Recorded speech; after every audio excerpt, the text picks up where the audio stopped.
Hi everybody, this is your daily tarot reading for Monday the 23rd of October. It's really nice to be with you today. Thanks for joining me. Happy birthday to all the Scorpios. The sun goes into Scorpio today. So we've got the next month of the Scorpio sun with us, which is very intuitive and emotional and deep and insightful. So let's have a look at what this day is about in particular. And I'm using one of my favorite decks by now, actually, which is the Goddess Tarot.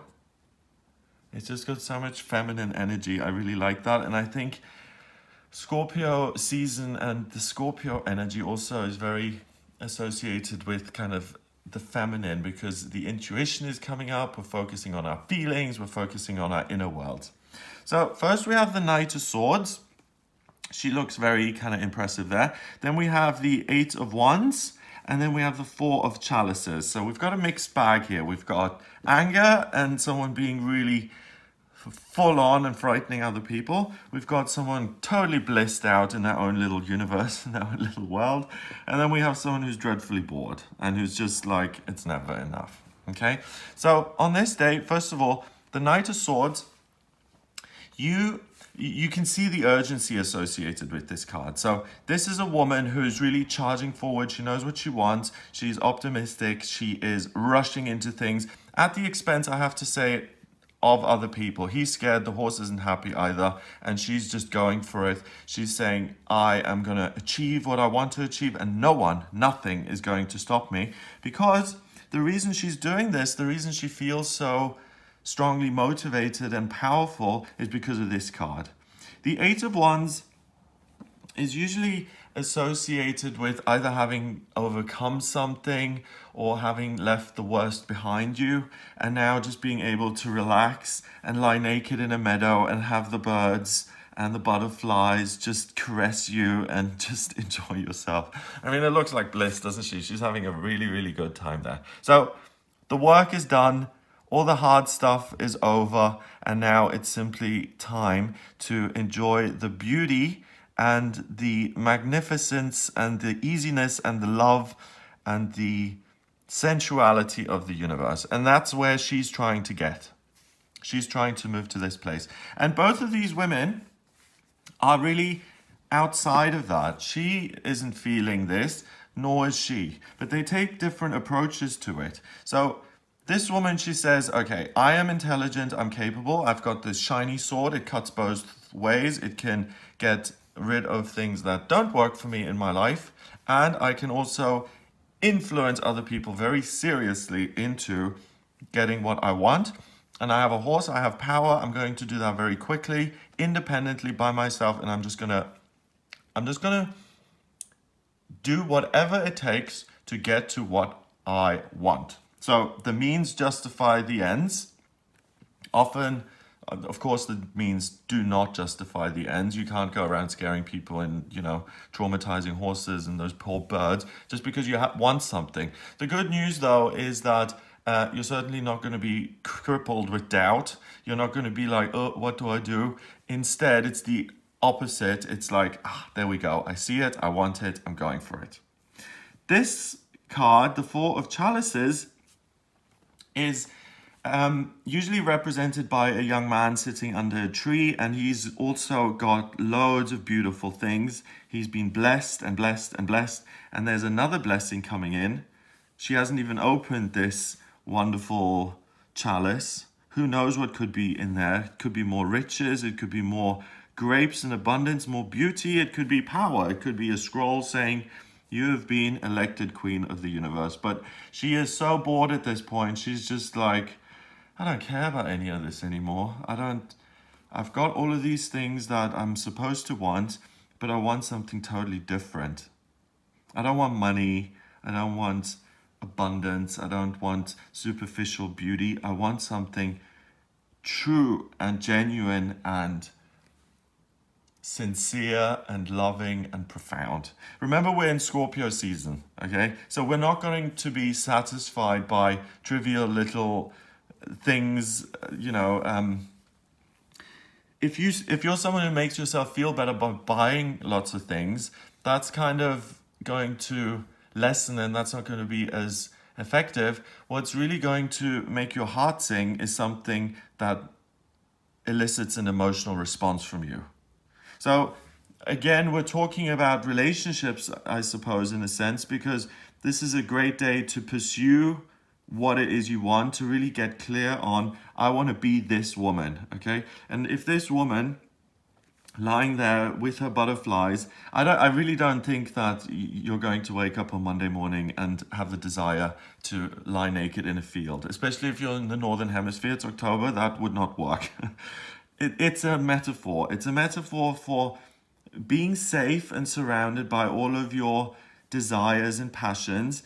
It's having reached the center of your desires and passions and being almost protected by them and just enjoying what it is that you want. And it could be a wonderful career. It could be looking beautiful. It could be really having a friendship repaired and fixed. It could be finding true love and sharing real intimacy with another person. Or it could be loving and accepting yourself as you truly are for the first time in your life and looking in the mirror and saying, I love you. I love you, I love you, I love you, despite the things that I don't like about you, despite the things we've gone through, despite the years we've wasted, I love you. So it's about finding something deeper. It's about finding something more meaningful. It's about getting to the truth of your happiness and claiming some of that for yourself. So either approach is extreme, but can lead you there. So in this case, slow down a little bit. You know what it is you want. You don't need to gallop over there in 5 seconds. You can slow down a little bit. You can put your sword back in its sheath. You can walk slowly and calmly in the direction of what you want without frightening anyone or exploiting anyone else. You don't need to rush into this. This whole day is about you being happy and finding something that feels blissful and peaceful. You know, this woman, once she's riding and galloping wherever she goes, it's going to take her a while to calm down and to turn into this. So start with this. Start with a sense of peace and contentment. You know what it is you want anyway. So gradually work your way towards it and don't feel like you have to overpower others or bully your way into doing something or barge in to get what it is you deserve and want. It's going to open up. The opportunity is going to appear for you anyway. You don't need to fight. This woman as well, she's not going to get there because she's just ungrateful. She's like, oh, I've got another present. I can't even be bothered to open it. I'm going to go back to my chambers, take a nap, and then just, get one of my servants to bring me a glass of wine and then just zone out for the rest of the day. So she's not going to do anything. She's super passive, and she's passive because she's ungrateful. And she's ungrateful for the things that she's got, but she uses her head a little bit, which swords is about ideas, thinking, and the mind. If she uses her ideas and says, do you know what, I've got so much good stuff in my life, I am grateful for it, but it's not really what I truly want. Let's think about what kind of cup and chalice I actually do want. I've got the world at my disposal, people are showering me with gifts, but it's up to me to say, I want this. I want a career as a photojournalist. I want to be on a stage and share my ideas publicly. And I want to be given that opportunity. Or I have money and beauty and wealth and support. But what I truly want in my life is to feel the good things in my life, for instance. Or what I really want in my life is to really be in love with someone. Or to feel beautiful. We all have wants and needs, and I think it's the Buddhists who say that desires and needs and wants are the cause of all suffering, because we all try and get these things that are out of our reach, and then once we achieve something that we want, then we're on to the next thing, and it's this never-ending cycle of trying to achieve and getting what we want, and then we're on to the next thing, and then we want the next cup, and it's more and more and more, and it never ends, okay? But on this day, we're not talking about more and more and more. We're talking about really, truly being happy. This is an emotional state. This isn't something that you can get by buying yourself a Ferrari, and then she's not going to buy a Ferrari and lie in a field and be surrounded by butterflies, is she? Because she'd be riding her car if that's what made her happy.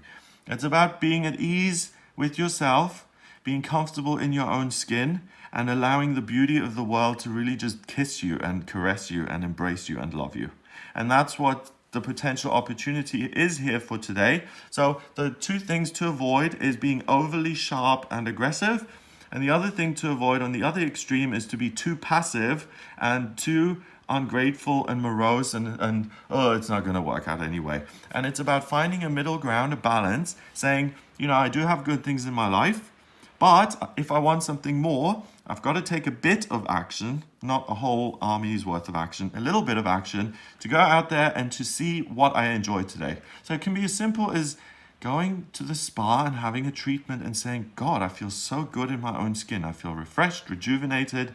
Or it's about making a plan to make yourself open and available for love. So joining a matchmaking agency or an online dating site or whatever it is, it's really about balance. And when you get the balance right, you can get to this central place, which, I mean, it looks blissful, doesn't it?